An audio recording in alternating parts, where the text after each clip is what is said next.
Olá pessoal, de volta aqui com o Semicast. Pedido sempre da produção que a gente divulgue que o Semicast está nas plataformas de Cada Minuto, no canal do YouTube, Cada Minuto TV e na sua plataforma de streaming predileta. Tudo bom, Ricardo? Como é que você tá? Tudo bem, bem? Carlinhos? Tudo bem. Prazer.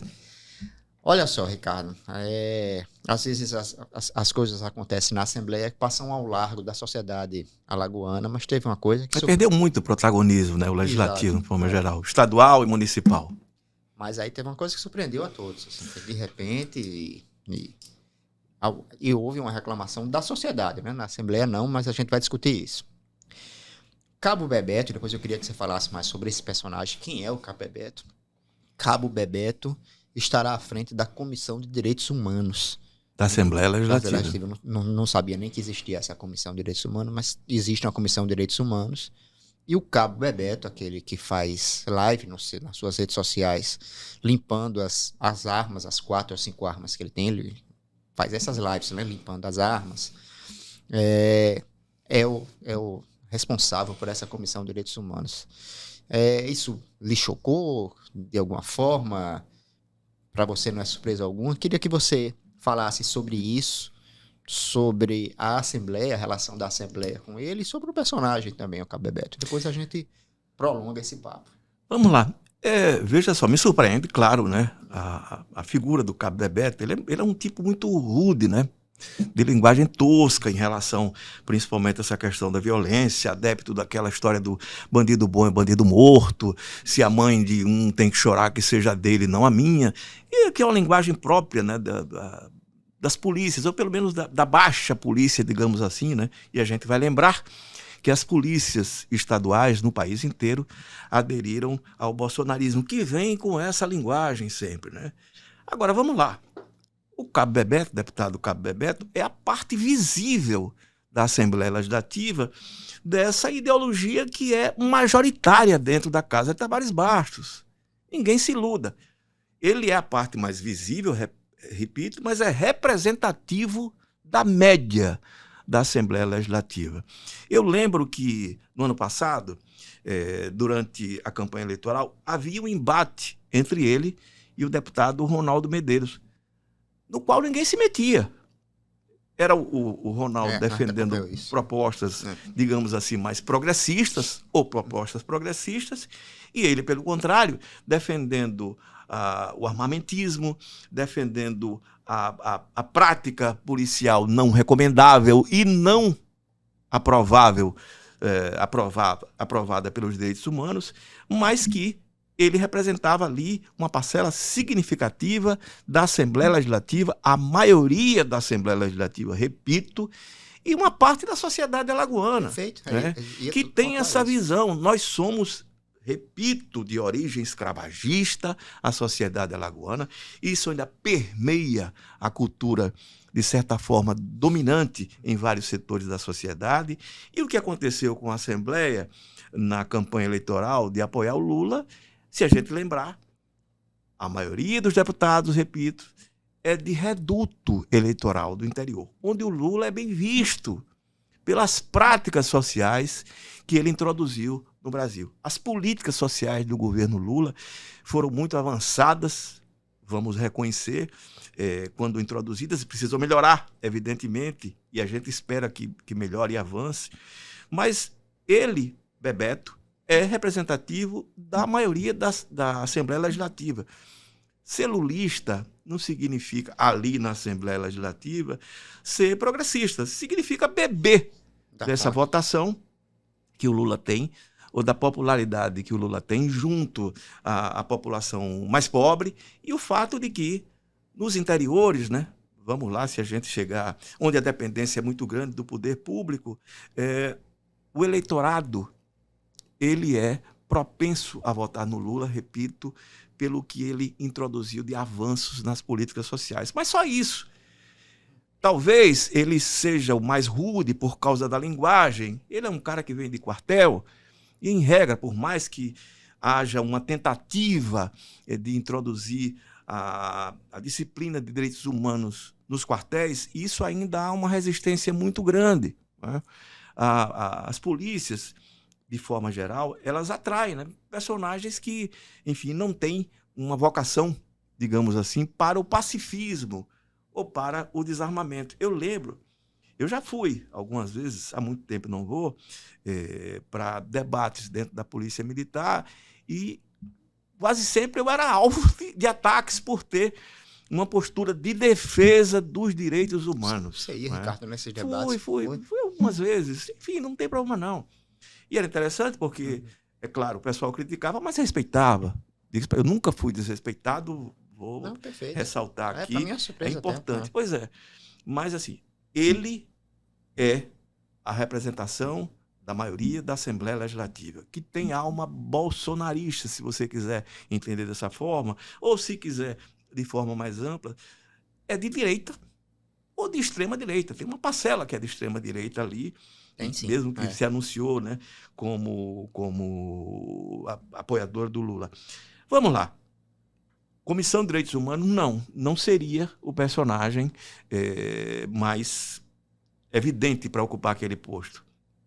Mas há de se entender que ele foi escolhido pelos seus pares e não há um protesto quanto a isso. Repercussão zero. Repercussão zero. Se houve um protesto ali, repito, Ronaldo Medeiros, que era o deputado do PT ali, se foi o único, porque, se a gente lembrar, repito, na campanha eleitoral era ele de um lado e o Ronaldo Medeiros do outro. E no entorno, silêncio absoluto. Como se, evidentemente, isso é aquilo... ruim, né, Ricardo? Não, hein? Isso é ruim, né? Eu acho muito ruim. Agora, repito, essa Assembleia Legislativa, ela é muito conservadora. Em alguns personagens absolutamente reacionários. Né? Esse culto à arma, né? O presidente da Assembleia é um colecionador de arma, enfim, um atirador, amador, enfim, essa história, né, desses clubes de tiro, né? Ele é um adepto disso. Ele e boa parte dos deputados ali.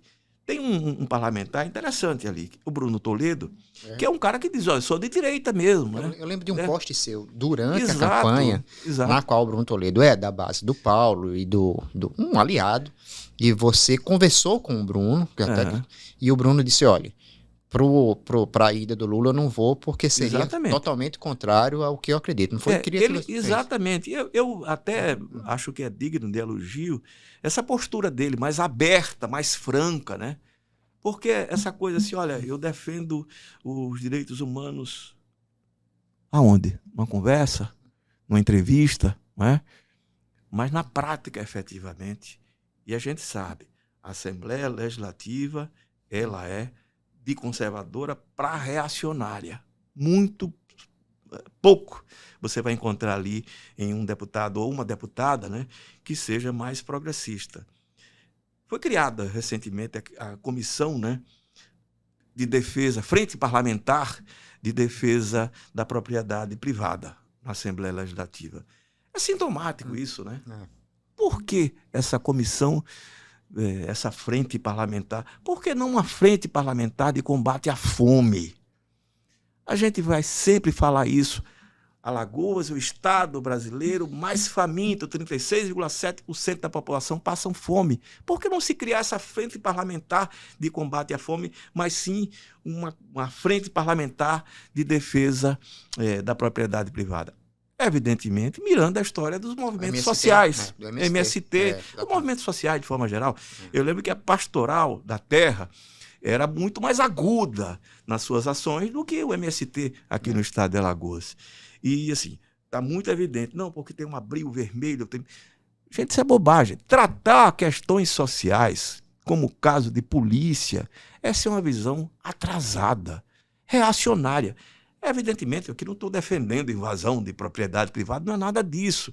Mas tem de se tratar como uma questão social, porque é, de fato, um problema social.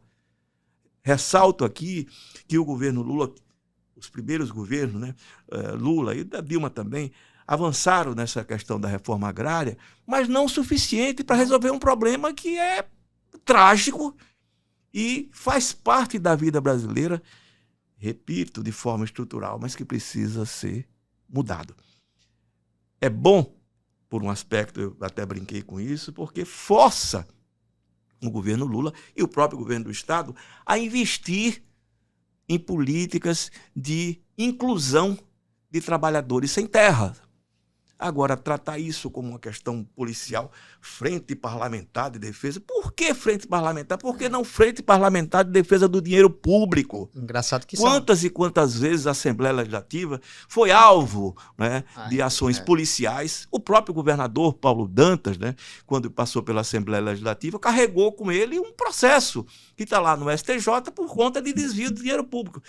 Se ele é inocente ou não, enfim, a gente vai ver. Ele disse que sim. Tudo bem, quem sou eu para dizer que não? Mas o fato é que existe em função de funcionários fantasmas. A Polícia Federal apurou isso.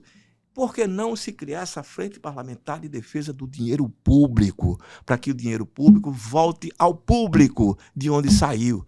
Porque o dinheiro público ele não nasce, né, espontaneamente num pé de árvore. Isso não existe, não, numa fruteira. Não existe. Ele é retirado da população para que seja investida na população e prioritariamente na população que mais precisa.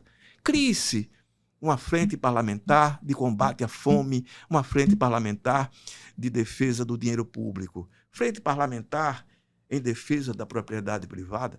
Gente, nós sabemos que o Estado brasileiro protege sempre e muito mais a propriedade privada do que o trabalho. Sempre foi dessa forma. Então, vamos priorizar aquilo que merece ser prioritário, até pela necessidade da população. Isso legitima até uma das fake news da eleição, dizendo que como é que você vai votar em alguém que vai apoiar pessoas que vão invadir seu apartamento, sua casa. Isso é uma fake, né? Terrível. Isso dá legitima esse, porque era um discurso que eu ouvi de várias pessoas, inclusive pessoas que me surpreenderam com esse discurso. Eu não me surpreendo, não, com essas pessoas, né? Repito, em regra, quem absorve esse tipo de conversa é porque quer ouvi-la, ou vê-la, ou senti-la. Pois é, Ricardo. Então, continuaremos com esse tema. Acho que trará repercussão. Aberto a que o Cabo Bebeto, durante a semana, traga suas ideias para os direitos humanos. Qual a ideia dele sobre os direitos humanos? Pode ser, né? Que ele tenha... Repito, acho ele representativo da Assembleia, ou da maioria da Assembleia. E se algum deputado retrucar ou falar, que também, tá com cada minuto tá aberto, seu blog também, acredito que sim. Vamos aguardar essas manifestações que até agora foram nulas, né? Pois é. Ricardo, minha dica, vamos para a literatura hoje, um livro importante na nossa área de comunicação, é essa questão da fake news e da pós-verdade.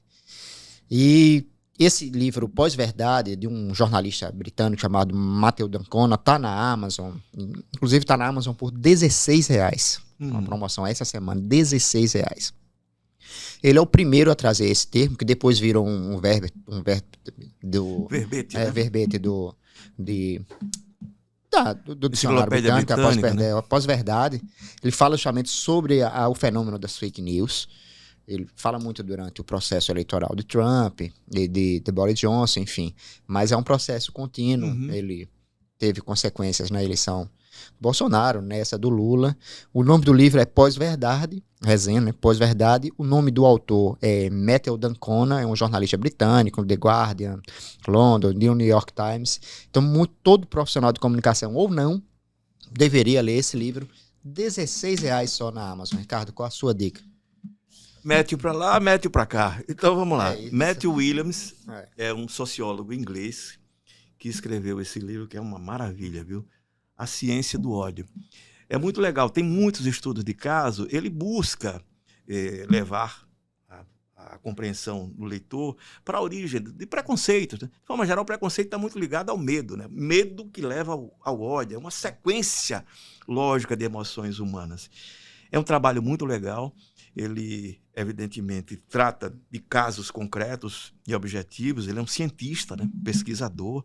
É um cara que é conceituado no mundo todo. Matthew Williams, A Ciência do Ódio, em que mostra que uma família disfuncional pode gerar, sim, sempre, né, crimes de ódio. Ele é conhecido hoje como o maior especialista em crimes de ódio na Europa. Também é consultor do governo americano e, sem dúvida nenhuma, vale muito a pena. Matthew Williams. Perfeito. Tem um momento, Ciência né? do ódio. Pois é. Esse momento de invasão de escolas, enfim, de uma série de coisas. Nem me fala. Eu acho que depois a gente conversa melhor sobre isso. Então, uma boa dica. Eu também vou ler. Não li ainda, vou ler esse livro. É isso, gente. Um abraço. Daqui a pouco a gente volta com outro episódio. Obrigado, Ricardo. Prazer.